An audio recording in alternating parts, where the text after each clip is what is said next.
Buenas tardes. El tema que nos correspondió exponer es base de concreto hidráulico, base cemento. Los integrantes son Didier Ariza, Daniel Galindo, Angie González, Camilo Niño y quien les habla, Stephanie Cruz. En la descripción, este trabajo consiste en la elaboración, el transporte, la colocación y el vibrado de una mezcla de concreto hidráulico como capa base de un pavimento, el acabado, el curado y las demás actividades necesarias para su correcta construcción, de acuerdo con los alineamientos, cotas, secciones y espesores indicados en los planos o ajustados por el interventor. En cuanto a materiales, tenemos el concreto y el producto del curado. Dentro del concreto tenemos el cemento, el agua, agregados finos, agregados gruesos o la combinación de estos dos, el cual se denomina gradación combinada. Tenemos la reactividad, que se refiere a evaluar la posibilidad de que presenten expansiones perjudiciales en el concreto debido a la reactividad de los agregados. Esta se divide en la evaluación de pavimentos en servicio comparables, inspección petrográfica, reactividad álcalice-sílice y reactividad álcalice-carbonatos. También tenemos los aditivos y en cuanto al producto del curado, se refiere a la base de concreto hidráulico que se llevará a cabo por medio de un compuesto líquido que forme una película sobre la superficie del concreto. Ahora vamos con equipo.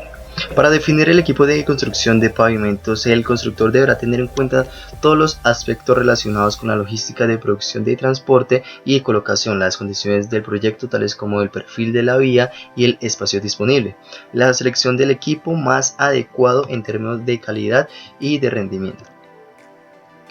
Equipo para la elaboración de agregados y la fabricación de concreto. La producción horaria de la central de la fabricación deberá ser capaz de suministrar el concreto sin que se interrumpa la alimentación de la pavimentadora cuando este equipo se utilice. Necesitan tener un horario bien estipulado para que cuando se entregue a obra pues sea en el tiempo ya propuesto. En equipos de puesta en obra de concreto, la mezcla de concreto se extiende y se consolida por medios apropiados para garantizar la homogeneidad de la mezcla colocada, evitando la segregación y la aparición de vacíos, logrando alcanzar el espesor y la densidad adecuada. Acá tenemos en la imagen un equipo especializado para la homogeneidad, que es un vibrador de concreto. Este lo que hace es que no se generen vacíos en él. Herramientas y elementos para el acabado. Acá tenemos la flota canal. Esta herramienta manual de acabado superficial tendrá una superficie metálica lisa y rígida, provista de un mango largo articulado al que ser rotado. Acciona un mecanismo de elevación que permite el desplazamiento planeando sobre la superficie. Además de esto genera que el acabado del concreto se vea mucho mejor, más liso, y pues permita después un buen rayado. El cepillo texturizador, que es el rayado, eso consta de un equipo principal en forma de rastrillo o peine que debe medir aproximadamente unos 80 centímetros de largo, con dientes metálicos flexibles y un mango. Se utiliza para dejar una textura estriada transversal en la superficie del concreto. Esto lo que genera es el rayado, que hace que la fricción de las llantas del carro sea mayor y no haya un deslizamiento. Elementos para la ejecución de las juntas. Tenemos el equipo de corte. Para el corte de las juntas de concreto endurecido se deberán usar equipos de disco, de diamante o de algún otro elemento que permite obtener resultados equivalentes de un buen corte y una buena profundidad como tal.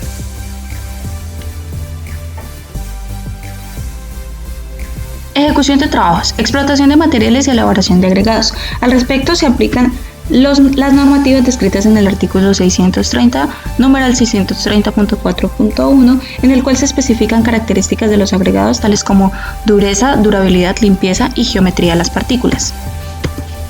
Estudio de mezcla y obtención de la fórmula de trabajo.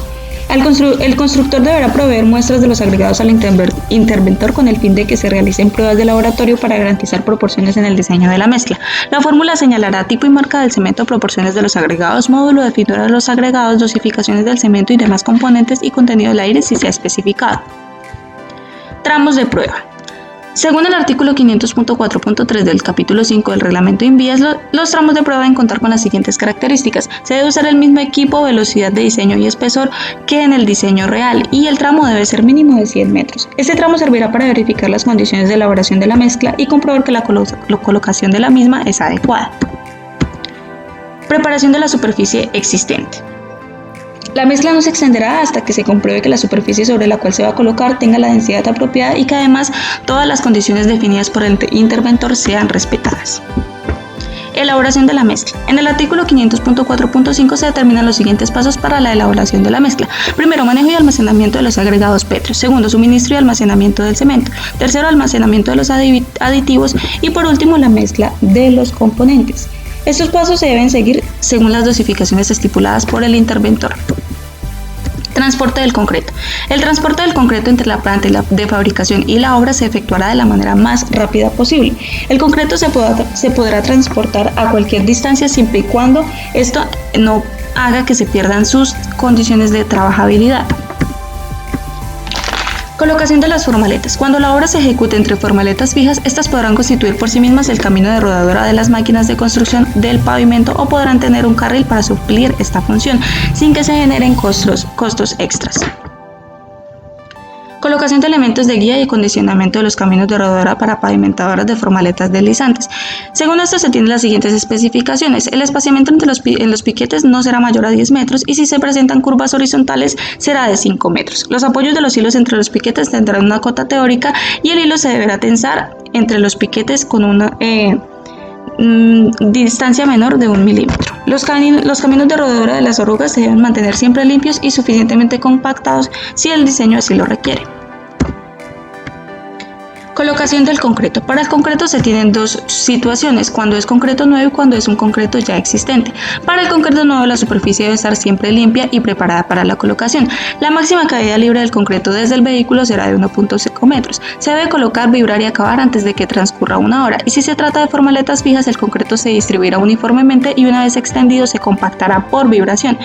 Para concreto ya existente, en la parte del equipo de localización que repose sobre el pavimento existente deberá estar equipada con cojines y protección para sus orugas o llantas de caucho. Esto con el fin de evitar roturas o fisuras en el concreto nuevo. Ejecución de las juntas. Tenemos juntas longitudinales y juntas transversales. Para las longitudinales, las juntas de la base no deben coincidir con las losas de capa de rodadura, deben tener un desplazamiento mínimo de 150 milímetros y además las resultantes de las juntas longitudinales se deben colocar en una franja de concreto contra otra construida para que se evite la adhesión del concreto nuevo con el antiguo. Para las juntas transversales se dispondrán al final de cada jornada de trabajo o cuando se presente una interrupción que haga temer el comienzo del fraguado. Las juntas transversales de contracción se ubicarán en la posición coincidente con las previstas para las losas de pavimento. Acabado superficial. Después de extendido y compactado, el concreto será sometido a un proceso de acabado para lograr una superficie plana y ajustada a las cotas del proyecto dentro de las tolerancias permitidas. Por ningún motivo el acabado superficial del proyecto deberá afectar en ninguna manera las tolerancias permitidas. Protección del concreto fresco. Se cuida el concreto durante el tiempo de fraguado y se debe proteger contra el lavado por lluvia, insolación directa, el viento y la humedad baja. Como regla general, durante 3 días no se debe generar ningún tipo de tránsito, excepto aquel que tenga que ver con el aserrado de las juntas.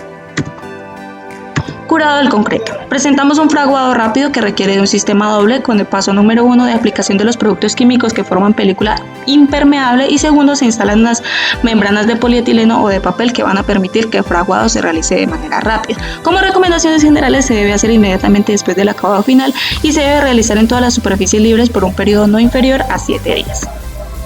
Remoción de formaletas. Las formaletas se deben retirar si el pavimento se ha construido en formaletas fijas y se debe realizar luego de 16 horas después de colocado el concreto. Apertura al tránsito. No se debe permitir la circulación de ningún tipo de tránsito sobre la base de concreto hidráulico no antes de 3 días o el tiempo que requiera el interventor. Conservación. La base del concreto hidráulico deberá mantenerse en perfectas condiciones por el constructor hasta el instante de colocación de la capa superior, sin que ello implique un costo adicional alguno para el Instituto Nacional de Vías o el interventor. A continuación, tenemos las limitaciones de ejecución, donde encontramos todas las particularidades en base concreto. En primer lugar, tenemos que antes de hacer la extensión de la mezcla se necesita que se haya realizado la compactación y comprobación del grado de compactación de la capa anterior. También nos menciona que para la etapa de construcción se deben realizar en condiciones de luz solar. Sin embargo, el interventor puede autorizar hacerlos en horas nocturnas, teniendo en cuenta que el constructor debe garantizar el suministro y operación de los equipos de iluminación. También nos menciona que en las zonas calurosas donde las temperaturas excedan los 30 grados Celsius, se deberá emplear aditivos retenedores de fraguado y o agua fría. También nos menciona que al instante de la colocación de la mezcla, esta no deberá exceder los 38 grados centígrados. En el manejo ambiental nos recuerda que se debe seguir la normativa vigente y el plan de manejo ambiental que se haya realizado para el proyecto. También nos menciona que al término de acabar los trabajos de construcción de la base se deberá limpiar la superficie y retirar todo el material sobrante y transportarlos y depositarlos apropiadamente. En el presente inciso se va a tocar las condiciones para el recibo del trabajo. Esta se toca en el artículo 351.5 de la norma. Los controles de esta constan de ensayos de mezcla y, posterior a la compactación, ensayos de densidad, espesor y planicidad. Algunos de los parámetros que tocan todos los ítems a tratar son dos. El primero es que el interventor, si así lo considera, en el caso de que dude la integridad de los materiales, está en el derecho de aumentar la frecuencia de las pruebas realizadas tanto en los materiales como en los lotes. Y como segundo ítem, en el caso de que los materiales o los lotes no sean aceptados, los costos tanto de remoción como de reemplazo de estos serán asumidos por el constructor y ninguno de estos costos va a ser para la parte del Invías y la propiedad de los restos será del constructor. Continuando, se tocará los temas de la calidad de los materiales. En primera instancia se toca la calidad de los agregados. Para esto se realizan 4 muestras para los ensayos de resistencia que se van a tocar posteriormente en la presentación y en el caso se van a eliminar los materiales en los que se observe tierra vegetal, materia orgánica o tamaños no especificados de este. El interventor deberá realizar los ensayos presentados a continuación en la tabla 351.7 y está en criterio de él, si considera que el material son lo suficientemente homogéneos, de reducir esta frecuencia a la mitad. Si el material no satisface los resultados, se deberá tomar 2 muestras adicionales que serán sometidas a los resultados. Y si una de estas no lo satisface, los materiales no serán aceptados. Por parte de la calidad del cemento, el cemento no se permitirá en caso de que se use cemento endurecido o cuya fecha de vencimiento haya sido superada. Para el caso de agua, si se duda de la integridad de esta, se realizarán pruebas de contenido de sulfato y pruebas de nivel de potencial de hidrógeno o pH. Para el caso de aditivos, el constructor deberá solicitar y ofrecer al interventor pruebas de calidad y conveniencia de estos elementos para que éste dé veracidad del uso de estos elementos.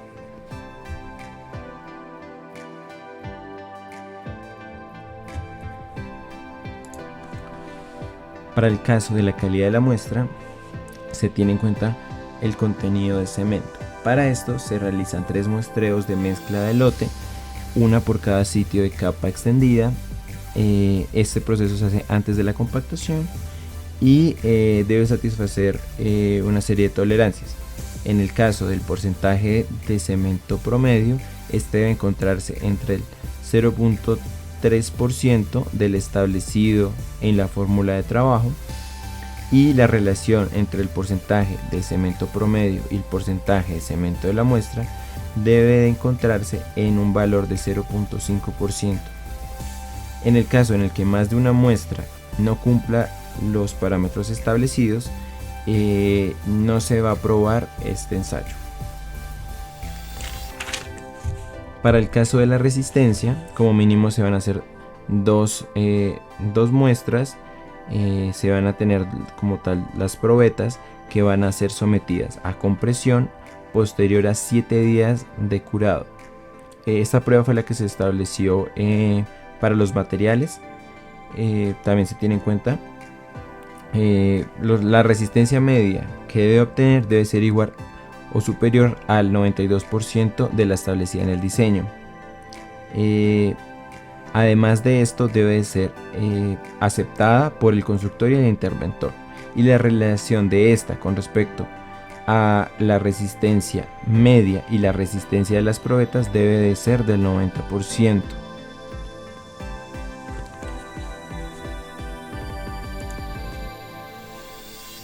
Por parte de las capas terminadas, se debe tener en cuenta la definición del lote.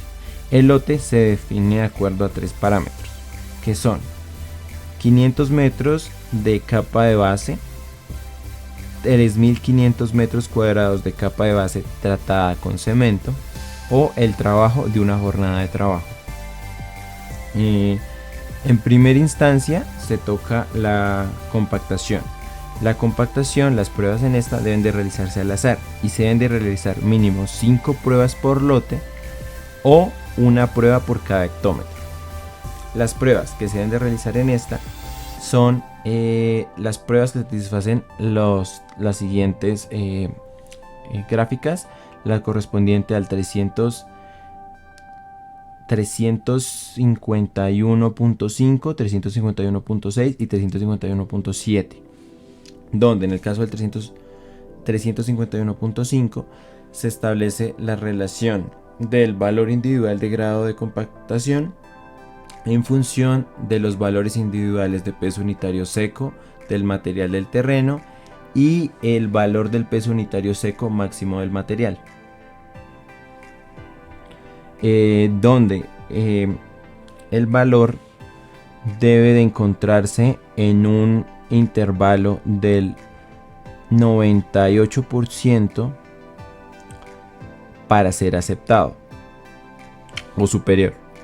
En el caso del espesor, se debe de tener en cuenta que el espesor debe de encontrarse, el espesor de diseño debe de ser menor o igual al espesor medio, y el espesor individual debe de ser superior al 90% del espesor de diseño.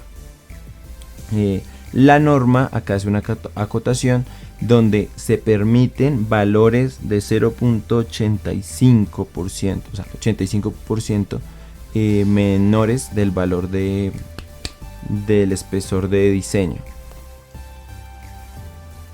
Bueno, por último tenemos medida y forma de pago. En esta encontramos 2 alternativas. En la primera tenemos base tratada con cemento con resistencia de 3.5 y 5.2. Estas dos incluyen suministro de cemento y metro cúbico y se miden en metro cúbico. En la alternativa 2 tenemos base tratada con cemento con resistencia de 3.5 y 5.2, las cuales no incluyen suministro del cemento y también se miden en metros cúbicos. Y también en esta alternativa encontramos el cemento hidráulico para base tratada con cemento medida en kilogramo.